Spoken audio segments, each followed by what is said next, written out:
Halo, assalamualaikum warahmatullahi wabarakatuh. Welcome back my YouTube channel. Kembali lagi dengan Kadila di Tehu Education.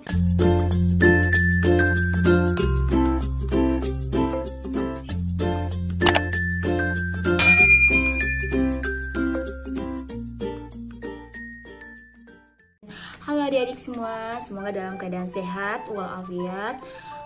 Walaupun COVID-19-nya belum juga selesai. semoga kita berharap di bulan puasa kita bisa fokus untuk beribadah dan lain sebagainya. Oke adik-adik, kali ini kakak mau bahas soal tentang apa lagi ya? Tentang pengetahuan kuantitatif, bisa jadi nanti peluang maupun keadaan pecacahan. Nah, di situ kakak akan kupas bagaimana cara menjawab soal Kurang dari 1 menit. Oke, disimak baik-baik videonya dan jangan lupa untuk like, comment, and subscribe biar video ini terus berkembang dan kakak lebih semangat bikin videonya. Oke, check it out. Oke, soal yang pertama, tingkat kepadatan penduduk di dunia menurut World Factbook bervariasi sebagai berikut. Amerika Serikat memiliki tingkat kepadatan penduduk lebih rendah daripada India. Serikat memiliki tingkat kepadatan penduduk lebih rendah daripada India. Berarti Amerika Serikat atau AS di bawah dari si India, berarti India yang di atas. Oke, seterusnya tingkat kepadatan penduduk Indonesia lebih rendah daripada Amerika Serikat. Berarti Indonesia lebih rendah daripada Amerika Serikat. Oke, berarti dia di bawah Amerika Serikat. Tetapi lebih tinggi daripada Pakistan. Berarti dia lebih tinggi dari Pakistan. Berarti Pakistan ada di bawah. Tingkat kepadatan penduduk Tiongkok lebih tinggi daripada India. Berarti Tiongkok di atas. Berarti di atas sekali adalah Tiongkok dan di bawahnya adalah India.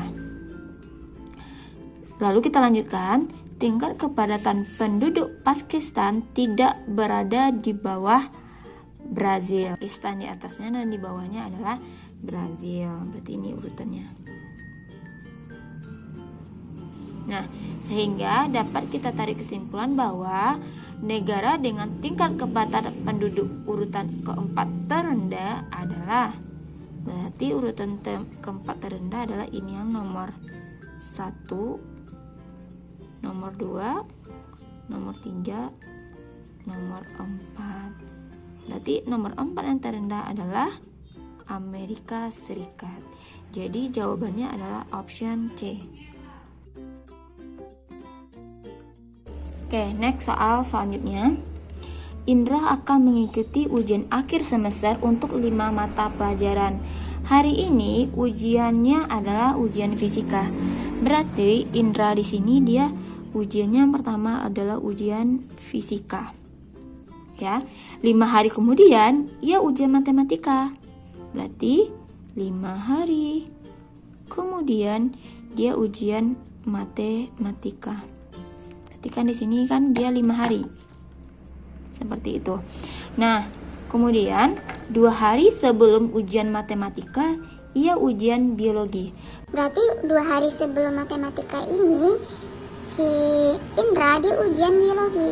Terus dia ujian biologi. Berarti 2 hari. Nah, kita lanjutkan. 2 hari sebelum ujian matematika dia ujian biologi, dan 6 hari sebelum ujian biologi ia ujian kimia. Ya kan? Berarti kalau di sini adalah 2 hari, berarti dari sini ke sini adanya 3 hari. Nah, karena dimintanya 6 hari, berarti di sini dong dia ujian kimia. Bisa dimengerti kira-kira? Ya? Kayak gitu.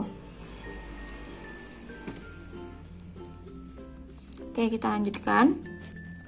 4 hari setelah ujian fisika, dia ujian geografi. 4 hari, berarti kalau di sini adalah 3 hari, Berarti di sini dong dia ujian geografi kalau dia 4 hari. Nah, di sini dia 4 hari. Oke, berarti tes yang diuji kan pada urutan keempat adalah pertama adalah kimia, kedua fisika, ketiga biologi, dan keempat adalah geografi. Jadi jawaban yang benar adalah option E.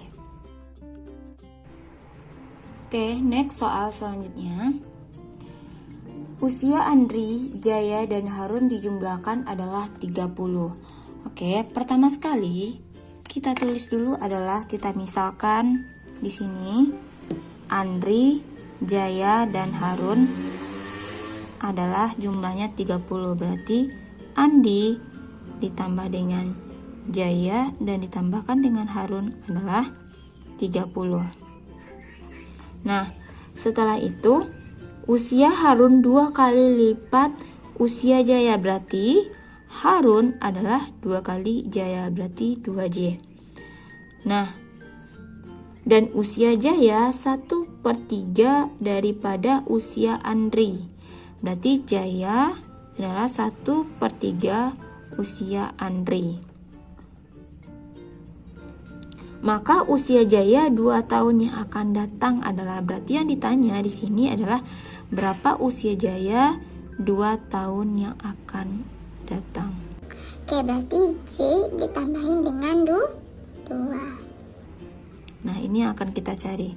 Nah, tahap pertama yang harus kita kerjakan adalah kita jadiin J ini sama dengan kan 1/3 dari usia Andri. Berarti usia dari 3 Jaya sama dengan usia Andri.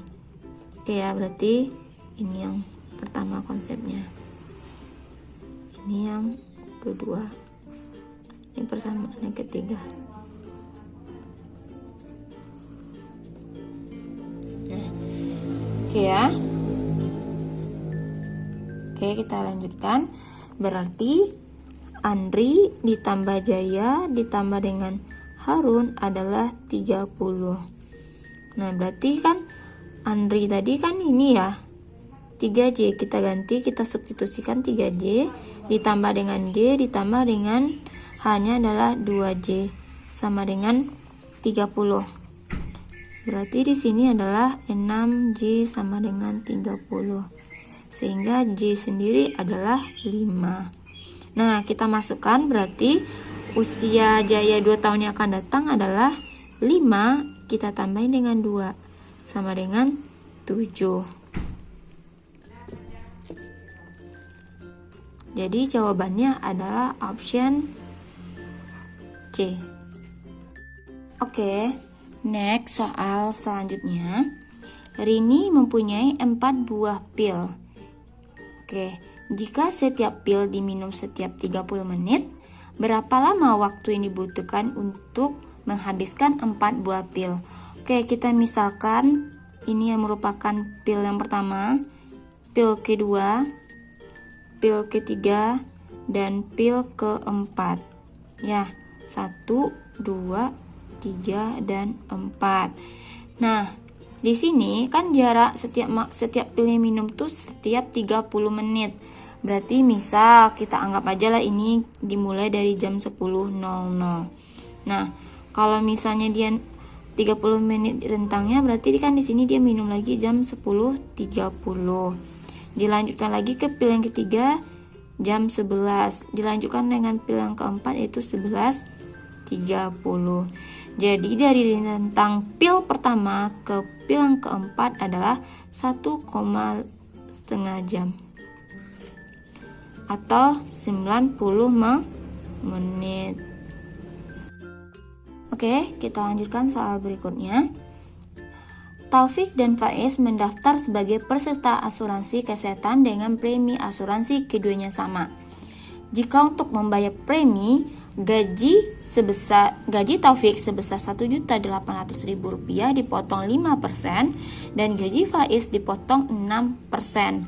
Maka gaji Faiz sekarang adalah, oke, kita misalkan pertama sekali itu kita sebut premi Taufik atau PT dan premi Faiz atau PV. Nah, di mana di sini kan untuk gajinya si Taufik kan 1.800.000 rupiah. Biar angka lebih sederhana, kita anggap aja dia gaji Faiz di sini, Taufik di sini adalah 18, kita tulis dan kita bagi dengan 5%. Karena gajinya dipotong 5%. Nah, di sini yang kita cari adalah gaji dari Faiz. Kita anggap gaji Faiz di sini X, di mana gaji Faiz dipotong 6%, berarti 6%. Nah, angka di sini bisa kita sederhanakan dengan cara mencoret. Kita geser dulu ya. Berarti ini bisa kita coret, ini kita bisa coret. Berarti 16 ke 6 ini bisa kita jadi ini 3. Berarti 5 kali 3 adalah 15 X. Sehingga gaji Faiz adalah 1.500.000 rupiah. Jadi jawaban yang benar adalah option A. Next, soal selanjutnya.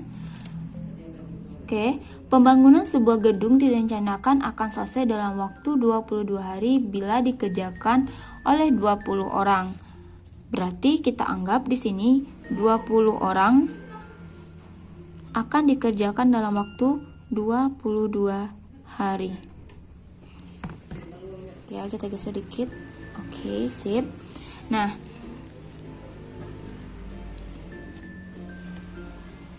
setelah dikerjakan 10 hari, pekerja itu dihentikan selama 6 hari. Berarti yang bekerja adalah 10 hari. Berarti sisanya itu adalah dari 22 hari dikurangi dengan 10 hari, sisanya adalah 12 hari. Oke. Pekerja itu dihentikan selama 6 hari. Oke, berarti secara logikanya untuk 20 orang ini bekerja selama 12 hari. Oke ya, untuk 20 orang bekerja selama 12 hari. Nah, karena dia hentikan selama 6 hari, berarti kan di sini 6 hari tuh. Ini adalah perbandingan berbalik nilai. Bila dikerjakan dalam waktu yang lebih singkat, berarti dibutuhkan pekerja yang lebih banyak. Secara logikanya seperti itu. Nah, sehingga untuk 12 hari aja adalah 20 orang, berarti untuk 6 hari berapa orang? Udah pasti 40 orang. Kayak gitu. Nah, sehingga selisihnya dari 40 orang dikurangi dengan 20 orang pekerja yang tadi, berarti sisa hari yang dibutuhkan, maka tambahan pekerja yang dibutuhkan adalah 20 orang. Oke, jadi jawabannya adalah E. Ingat, perbandingan berbalik nilai. Oke, sekian dulu pembahasan soal kita kali ini. Semoga diulang lagi ya deh, karena 3 bulan kurang lebih lagi kita mau menghadapi UTBK 2020, so persiapkan harus matang. Thanks for watching and